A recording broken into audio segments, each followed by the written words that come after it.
কবরে মুমিনদেরকে 4টা প্রশ্ন করা হবে, কাফিরদেরকে 3টা প্রশ্ন। চিৎকার করে বলেন মুমিনের প্রশ্ন কয়টা? প্রথম প্রশ্ন, মার রব্বুক, তোর রবের নাম কি? আমরা কি বলবো? দ্বিতীয় প্রশ্ন, আমার দীনুক, তোর দিনের নাম কি, ধর্মের নাম কি? তৃতীয় প্রশ্ন, মান হাযার রাজুল, এই লোকটাকে? আমরা বলবো মুহাম্মদ সাল্লাল্লাহু।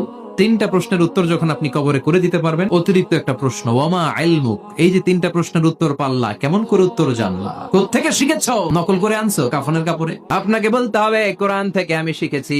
ফেরেশতারা বলবে আহলান সাহলান, খোশ আমদেদ, কংগ্রেচুলেশন, তুমি তো চমৎকার পেরেছো। মুমিন বান্দার কবরটা 70 হাত লম্বা করে দেয়া হবে। জান্নাতের দিকে তার কবর থেকে একটা দরজা বানিয়ে দেয়া হবে। জান্নাতের সুঘ্রাণ ঠান্ডা বাতাস এসে তার কবরের ভিতরে ঢুকতে শুরু করবে।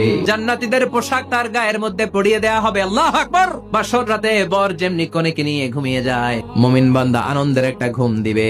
ইসরাফিলের সিংগার আওয়াজ ছাড়া পৃথিবীর কোনো কিছুই তার আগে ঘুম ভাঙতে পারবে না। আল্লাহ, আমরাও যেন সেদিন কবর একটা মজার ঘুম দিতে পারি, তুমি তৌফিক দাও।